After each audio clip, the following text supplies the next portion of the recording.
Doctor Narendra Kumar Shukla, Sanskrit प्राध्यापक, Shri Vishwanath PG college Kalan Sultanpur. कोविड-19 की वजह से आप लोगों को ऑनलाइन कक्षाओं की सुविधाएं प्रदान की जा रही हैं। प्रिय विद्यार्थियों, बीए प्रथम वर्ष के छात्रों के लिए सर्वप्रथम आपको हम बधाई देना चाहेंगे। नई कक्षा में प्रवेश के लिए हार्दिक शुभकामनाएं एवं बधाइयाँ।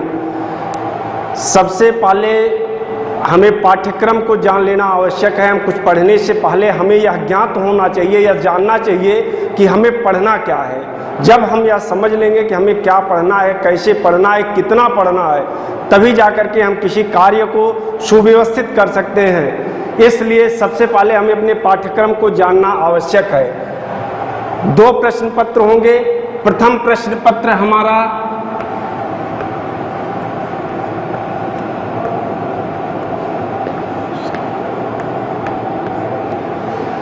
नाटक, गद्य, छंद एवं अलंकार। नाटक, गद्य, छंद एवं अलंकार। प्रश्न पत्र का नाम आप लोगों को याद होना चाहिए बेटा। कभी कभी ऐसा होता है जब आप लोग परीक्षा देने के लिए आते हैं, एंट्री करते हैं, कई अध्यापक गेट पे होते हैं, प्रवेश पत्र चेक करते हैं, इत्यादि चीज़ें, तो आपसे पूछ लेते हैं कौन सा पेपर है, तो बताते हैं संस्कृत प्रथम प्रश्न पत्र है। तो प्रथम प्रश्न पत्र का नाम क्या है? कई बच्चों को यही नहीं ज्ञात होता है कि उस प्रश्न पत्र का नाम क्या है। जिस प्रश्न पत्र को वे देने जा रहे हैं उस प्रश्न पत्र का आखिर नाम क्या है? तो प्रथम प्रश्न पत्र का आपका नाम है नाटक, गद्य, छंद एवं अलंकार। यदि आपसे कोई पूछता है कि प्रथम प्रश्न पत्र का नाम क्या है, तो नाटक, गद्य, छंद एवं अलंकार। इसके अंतर्गत बेटा प्रथम पुस्तक आपकी है अभिज्ञान शाकुंतलम। अभिज्ञान शाकुंतलम। प्रथम अंक से चतुर्थ अंक तक अभिज्ञान शाकुंतलम महाकवि कालिदास का ग्रंथ है, जो कि 7 अंकों में विभाजित है। पहले से चौथे अंक तक, पहला, दूसरा, तीसरा और चौथा, यही 4 अंक आपके पाठ्यक्रम में हैं। दूसरी पुस्तक है आपकी शुकनाशो उपदेश।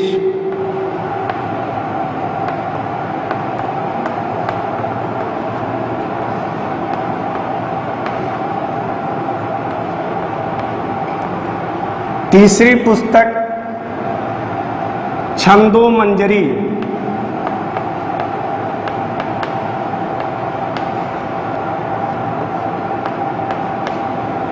चौथी पुस्तक साहित्य दर्पण।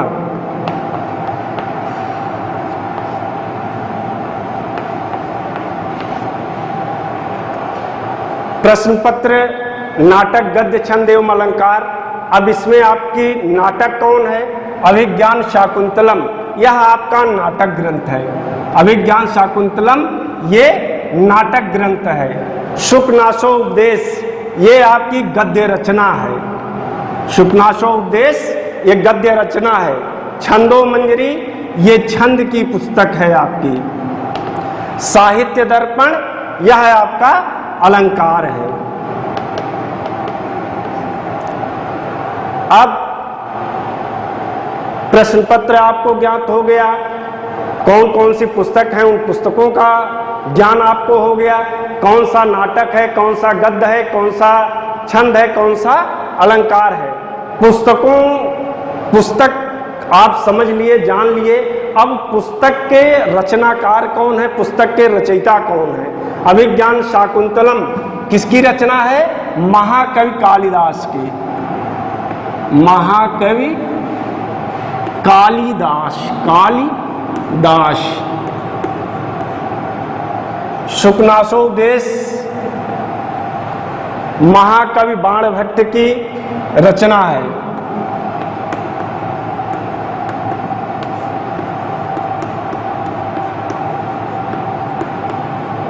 महाकवि बाणभट्ट। छंदोमंजरी किसकी रचना है? गंगादास। छंदोमंजरी गंगादास। साहित्य दर्पण आचार्य विश्वनाथ। आचार्य विश्वनाथ। पुस्तक एवं पुस्तक के रचनाकार। अब आपको यह जान लेना है कि किस पुस्तक से कितने अंक का आएगा। यदि आपके द्वारा अध्ययन किया जा रहा है तो अध्ययन आप किस पुस्तक पे आपके द्वारा अधिक बल दिया जाए, किस पुस्तक से कितना प्रश्न पूछा जाएगा अथवा किस पुस्तक से कितने नंबर का आएगा, कितने अंक का आएगा। तो अभिज्ञान शाकुंतलम ये आपकी सबसे महत्वपूर्ण पुस्तक है। चाहे आप इसको यहाँ की दृष्टि से देखें, बीए फर्स्ट ईयर की दृष्टि से, चाहे आप कंपटीशन की दृष्टि से देखें, टीजीटी, पीजीटी, टेट, सीटेट, कहीं भी यदि आप परीक्षा देंगे तो ये मान करके चलिए इससे 2-4 प्रश्न आने ही आने हैं कम से कम। और कोई भी ऐसी परीक्षा नहीं है जिसमें इसको ना रखा जाए। यदि किसी परीक्षा में इसको मूल पुस्तक के रूप में बना के रख दिया जाता है तो 20 से 25 अंकों का मात्र अभिज्ञान शाकुंतलम से होता है। और बीए प्रथम वर्ष से आपका 50 अंक का अभिज्ञान शाकुंतलम से ही पूछा जाएगा। अभिज्ञान शाकुंतलम से आपका 50 अंक होगा। सुख नासो उपदेश से आपका 20 अंक का होगा। छंदो मंजरी से 15 अंक होगा। साहित्य दर्पण से भी आपका 15 अंक होगा। कुल मिलाकर के आपका प्रथम प्रश्न पत्र जो है ये 100 अंक का हो जाता है। और सबसे महत्वपूर्ण इसमें अभिज्ञान शाकुंतलम है। अभिज्ञान शाकुंतलम में 50 अंक, बाकी 50 अंक इन तीनों पुस्तकों का मिलाकर के होता है। सबसे महत्वपूर्ण आपको अभिज्ञान शाकुंतलम पे देना है महत्व, उसके बाद सुखनासोपदेश पे, फिर छंदो मंजरी पे, फिर साहित्य दर्पण पे। लेकिन पुस्तक कोई कम नहीं होती है। छंद का यदि आपको समुचित ज्ञान नहीं होगा फिर आपके द्वारा अध्ययन करने का कोई मतलब नहीं है। छंद और साहित्य दर्पण अर्थात अलंकार, इन दोनों का ज्ञान बहुत आवश्यक है, परम आवश्यक है। तो इन दोनों को भी वैसे ही आपको पढ़ना है जिस तरह से आप अभिज्ञान शाकुंतलम का अध्ययन करेंगे। सुखनासोपदेश आपकी गद्य रचना है। अब आ जाइए आप द्वितीय प्रश्न पत्र पे।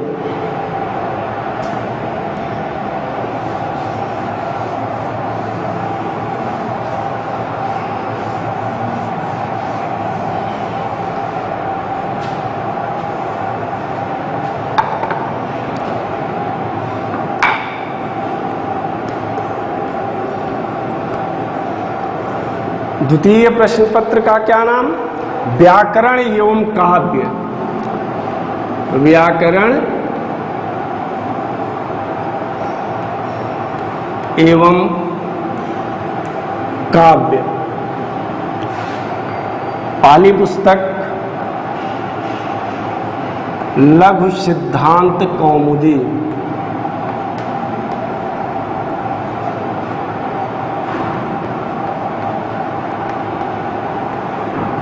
लघु सिद्धांत कौमुदी में क्या है? संज्ञा एवं संधि प्रकरण। संज्ञा एवं संधि।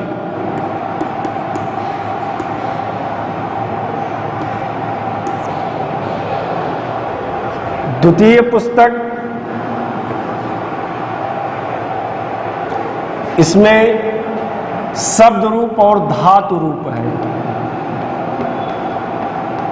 शब्द रूप में राम, हरि, लता, गुरु और पितृ।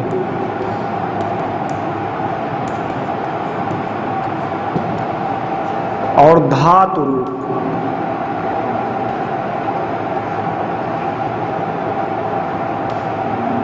धातु रूप में भू, पठ, गम, लभ और दृश्य।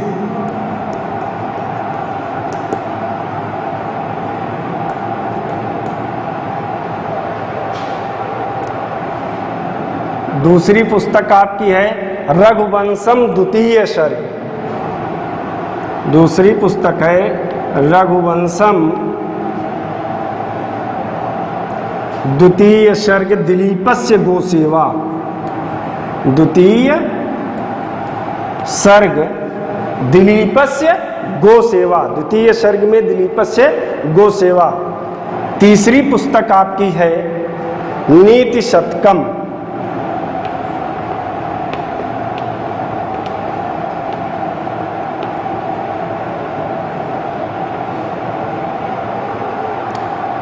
प्रश्न पत्र का नाम है व्याकरण एवं काव्य। व्याकरण पुस्तक कौन सी है? लघु सिद्धांत कौमुदी। यह आपका व्याकरण ग्रंथ है, लघु सिद्धांत कौमुदी। ये आपका व्याकरण ग्रंथ है। शब्द रूप, धातु रूप, ये भी आपके व्याकरण ही हैं। रघुवंशम यह आपका काव्य है। नीति शतकम ये भी आपका काव्य है। लघु सिद्धांत कौमुदी के अंतर्गत आपको संज्ञा एवं संधि पढ़नी है। संज्ञा से आप सारे लोग अवगत होंगे ही। संज्ञा की परिभाषा ही है नाम, स्थान, वस्तु इत्यादि को संज्ञा कहते हैं। तो ठीक उसी तरह से व्याकरण में जो नाम, स्थान, वस्तु इत्यादि हैं, वे जो भाग हैं वे संज्ञा के अंतर्गत हैं। उन संज्ञाओं को हमें लघु सिद्धांत कौमुदी के अंतर्गत पढ़ना है। उसके अलावा हमें संधि को पढ़नी है। शब्द रूप में है राम, हरि, लता, गुरु और पितृ। ये आपको कंठस्थ करना है बेटा। राम का रूप, हरि का रूप, लता का रूप, गुरु का रूप और पितृ का रूप, इन सारे रूपों को आपको कंठस्थ करना है। ऑब्जेक्टिव आपकी परीक्षाएं होती हैं। धातु रूप में आपको भू, पट, गम, लव और दृश्य, ये आपकी 5 धातुएं हैं। इनको भी आपको कंठस्थ करना है। रघुवंशम द्वितीय सर्ग ये महाकाव्य, नीति शतकम ये महाकाव्य। अब आ जाइए ये किसकी रचना है? लघु सिद्धांत कौमुदी के रचनाकार कौन है? आचार्य वरदराज। लघु सिद्धांत कौमुदी के रचनाकार आचार्य वरदराज। आचार्य वरदराज। रघुवंशम के रचनाकार कौन है? महाकवि कालिदास। महाकवि कालिदास। नीति शतकम के रचनाकार महाकवि भर्तृहरि। भर्तृहरि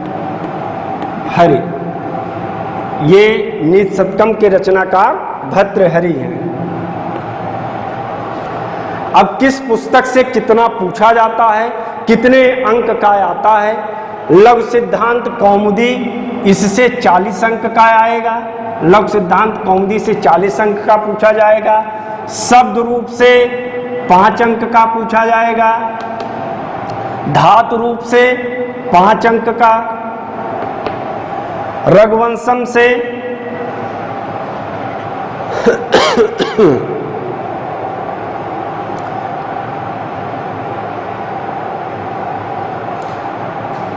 30 अंक का और नीति शतकम से 20 अंक का।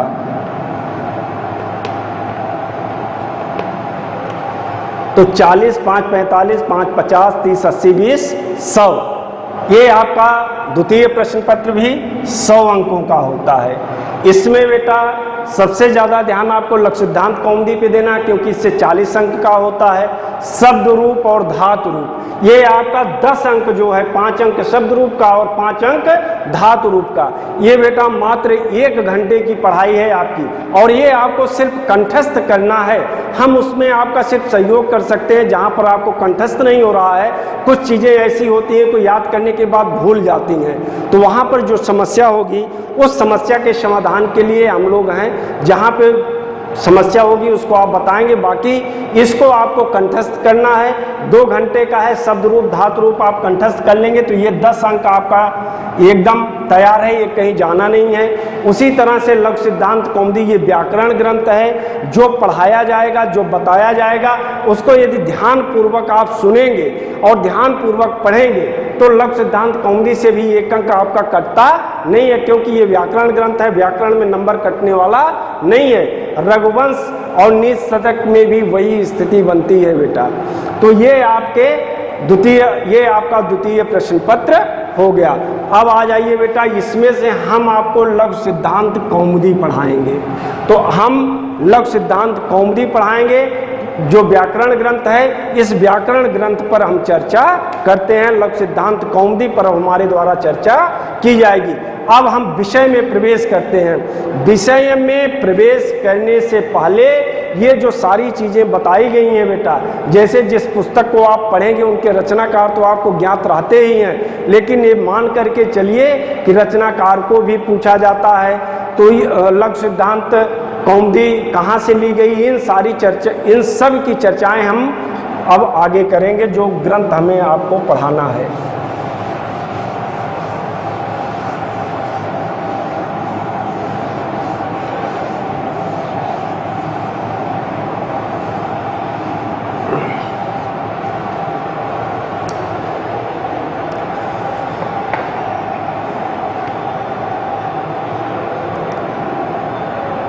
हमें पढ़ना है व्याकरण।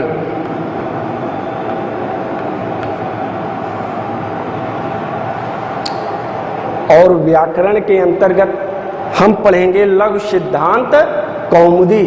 तो सबसे पहले हम व्याकरण को समझें कि ये व्याकरण आया कहाँ से है। आप सारे लोग वेद सुने होंगे, वेद जानते होंगे। और वेद कितने हैं, वेदों की संख्या कितनी है? वेद हमारे 4 हैं। वेद कितने हैं? 4 हैं। कौन कौन से? ऋग्वेद,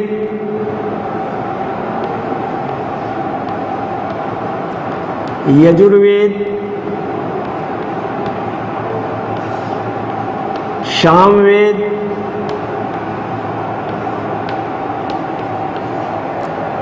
और अथर्ववेद।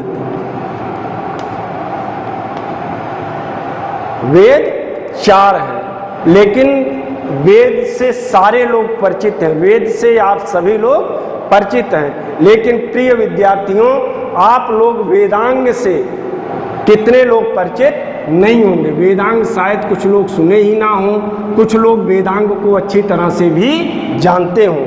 तो वेदों की संख्या 4 है। और वेदांगों की संख्या कितनी है? वेदांगों की संख्या 6 है। वेद 4 और वेदांग 6। 6 वेदांग कौन कौन से हैं, इसको जान लीजिए। पहला वेदांग आपका है शिक्षा। शिक्षा, कल्प, निरुक्त,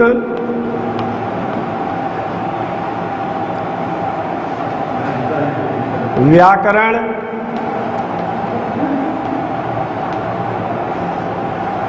ज्योतिष और छंद।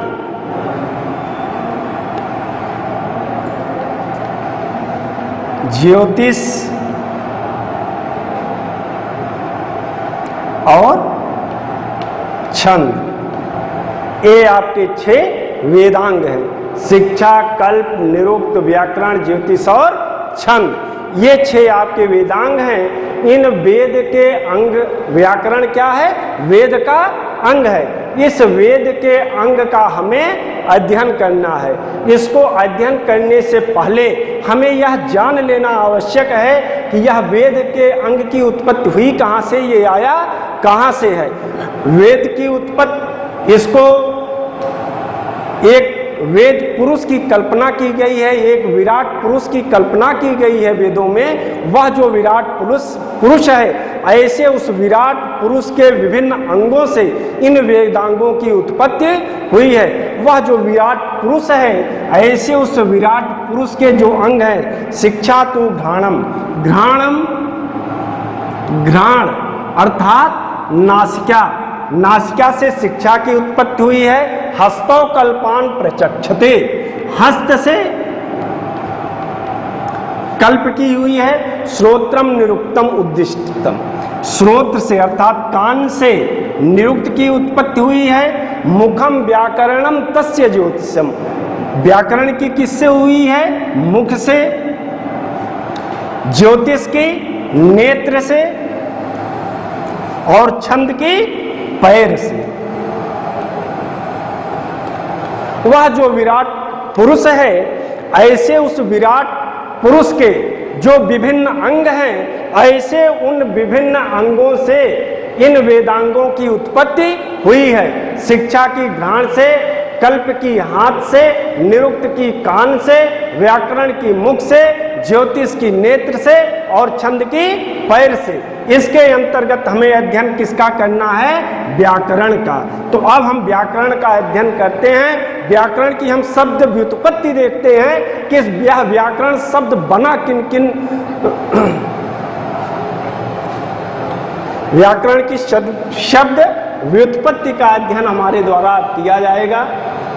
ये हम जान लिए हैं कि ये जो व्याकरण है, यह व्याकरण वेदांग का एक अंग है।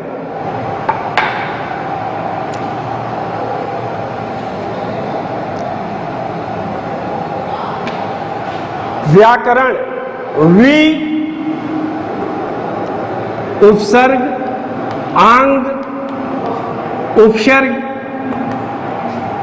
क्री धातु और ल्युट प्रत्यय। व्याकरण का व्युत्पत्ति किन किन से हुई है? वी, आंग, उपसर्ग तथा क्री धातु और ल्युट प्रत्यय से व्याकरण शब्द उत्पन्न हुआ है। व्याकरण शब्द का शाब्दिक अर्थ क्या होता है? पदों की मीमांसा करने वाला शास्त्र। पदों की मीमांसा करने वाला शास्त्र।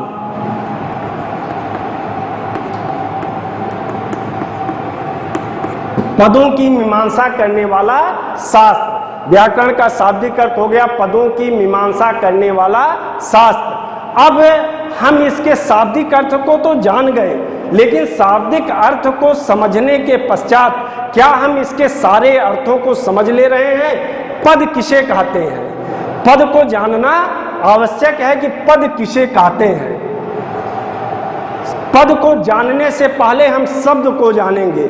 जब हम शब्द को जानेंगे तभी हम पद तक पहुंचेंगे, क्योंकि पद जो है वह शब्द के बिना पद की कोई कल्पना नहीं की जा सकती है। प्रायः लोगों किससे शब्द की परिभाषा पूछी जाती है तो लोग यही कहते हैं, एक से अधिक वर्णों के मेल को शब्द कहते हैं। यद्यपि यह सही है, लेकिन क्या का, खा, गा ये एक से अधिक वर्ण हैं, इन वर्णों के मेलों को शब्द कह दिया जाए? यह प्रायः बच्चों के द्वारा यही कहा जाता है कि एक से अधिक वर्णों के मेल को शब्द कहते हैं। तो का, खा, गा ये एक से अधिक वर्ण हैं, तो क्या ये एक से अधिक वर्ण सुमेलित हो गए हैं? तो क्या ये शब्द हो गए? हम इसको शब्द नहीं मानते। मेरी जो अपनी परिभाषा है, शब्द वह होता है एक से अधिक वर्णों का मेल तथा जिसका अपना एक निश्चित अर्थ होता है, वही शब्द होता है। जब तक वर्णों के मेलों का कोई अर्थ नहीं निकलेगा तब तक हम उसको शब्द नहीं कह सकते हैं। जब हमारे द्वारा शब्द का निर्माण हो जाता है, जैसे राम, यह शब्द बन गया। राम क्या है? यह शब्द है। और इस राम में जब शुभ प्रत्यय लगेगा तब यह क्या बनेगा? तब यह पद बनेगा। जैसे राम में हम सु मिला देते हैं तो यह रामः बन जाता है। राम में सु मिला देते हैं तो ये रामः बनता है, और जब ये रामः बनता है तब पद हो जाता है, और जब तक इसमें सुबंत नहीं मिला होता है तब तक यह शब्द रहता है। इसको लघु सिद्धांत कौमुदी में के संज्ञा प्रकरण में इसको हम विस्तृत रूप से पढ़ेंगे। सुबंत और तिगंत के योग से शब्द जो है वे पद बन जाया करते हैं, और जब सुबंत और तिगंत का योग नहीं होता है तब तक वे जो है शब्द रहते हैं, और उन्हीं शब्दों में जब सुबंत और तिगंत का योग हो जाता है तो वे पद बन जाया करते हैं। अब पद हम समझ लिए कि सुबंत और तिगंत शब्दों में सुबंत और तिगंत के योग से पद का निर्माण होता है। पदों की मीमांसा करने वाला शास्त्र। अब मीमांसा क्या है? उचित विचार को ही मीमांसा कहते हैं। जब हम पद तक पहुंचते हैं, पदों तक पहुंचने के पश्चात जब उस पे हमारे द्वारा उचित विचार किया जाता है, उचित निर्णय किया जाता है, तब क्या होता है? तब वह व्याकरण शास्त्र, तब व्याकरण शास्त्र बनता है। जब उन पदों पर हम उचित विचार कर लेते हैं, तब व्याकरण शास्त्र हमारा तैयार होता है, अर्थात पदों की मीमांसा करने वाला शास्त्र। अब व्याकरण की परिभाषा क्या है? व्याक्रियन्ते व्युत्पाद्यन्ते शब्दा आनेन इति शब्द ज्ञानम व्याकरणम। लिखना चाहें तो लिख लें बेटा, एक संस्कृत की परिभाषा भी होना आवश्यक है। व्याक्रियन्ते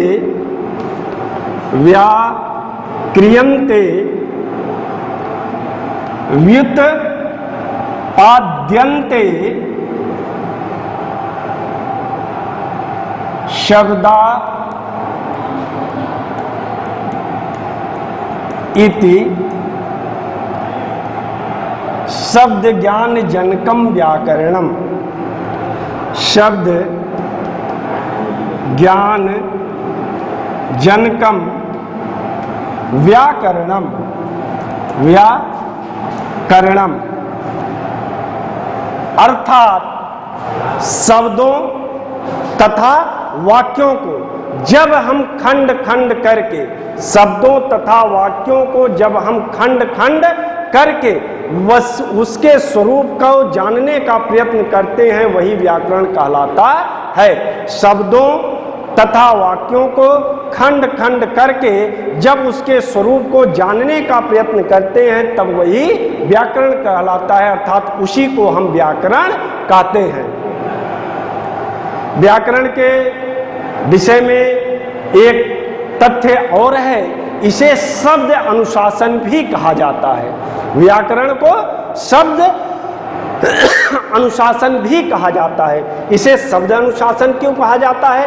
क्योंकि शब्दों में अथवा पदों में प्रकृति एवं प्रत्यय का होना आवश्यक होता है। प्रकृति एवं प्रत्यय का होना आवश्यक होता है।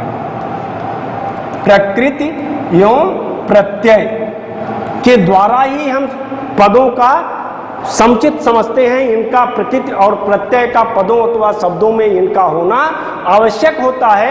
इसीलिए व्याकरण को शब्द अनुशासन कहते हैं। ये शब्दों को अनुशासित करते हैं। अनुशासित होना बहुत आवश्यक है, चाहे समाज हो चाहे घर हो। अनुशासन के अभाव में कोई भी कार्य सफल नहीं हो सकता है, इसलिए अनुशासन की परम आवश्यकता है। तो व्याकरण में भी प्रकृति एवं प्रत्यय के द्वारा शब्दों को अनुशासित किया जाता है, इसलिए इसको शब्द अनुशासन भी कहते हैं। और बेटा एक चीज कहा गया है, व्याकरण की महत्ता को बतलाते हुए, व्याकरण की महत्ता को दर्शाते हुए यह कहा गया है कि यद्यपि बहुधा नायधि से तथापि पठपुत्र व्याकरणम। यद्यपि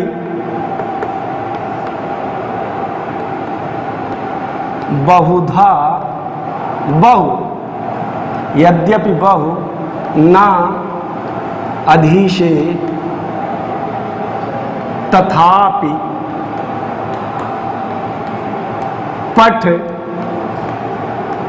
पुत्र व्याकरणम। व्याकरणम स्वजनः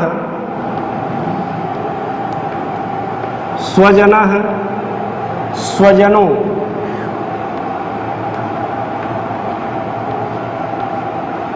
मां भूत शकलः शकलः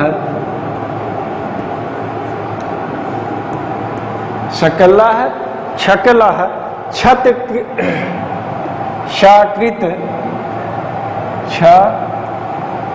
क्षकृत इसका अर्थ जान लें बेटा। व्याकरण की विशेषता बतलाते हुए कहा गया है यद्यपि बहुना अधिसे, हे पुत्र यदि आपके द्वारा अत्यधिक ना पढ़ा जाए, थोड़ा ही पढ़िए किंतु पुत्र व्याकरण पढ़िए। यद्यपि बहुना अधिसे, यद्यपि अत्यधिक ना अध्ययन करें, अत्यधिक ना पढ़ें, तथापि पठ पुत्र व्याकरणम, तथा पुत्र आपके द्वारा व्याकरण को पढ़ा जाना चाहिए। जैसे स्वजन कहा जाता है अपने लोगों को, स्वजनों कहा जाता है कुत्तों को, तो अपने लोगों को कुत्ते कह देंगे। सकल का अर्थ संपूर्ण होता है, शकलह का अर्थ खंड खंड होता है, सकृत का अर्थ एक बार होता है, सकृत का अर्थ होता है विष्ठा, तो अर्थ का अनर्थ हो जाएगा। तो यह जो व्याकरण है यह अर्थ के अनर्थ से आपको बचाता है। जो उचित है उस उचित तथ्य को ही आपके द्वारा प्रेषित किया जाए, आपके द्वारा बतलाया जाएगा। जैसे व्याकरण के अभाव में यदि आपके द्वारा व्याकरण का समुचित प्रयोग नहीं किया गया है तो एक परिहास की बातें हैं बेटा, इसको ध्यान से जान ले। यदि आप व्याकरण का प्रयोग नहीं करते हैं तो जैसे आप किसी को बड़े प्रेम से बुलाए बतासा ले, बतासा ले, तो यहां पर बतासा कामा हो गया ले। अब व्याकरण में ही देखिए बेटा, इसी में यदि आप कह दिए बता,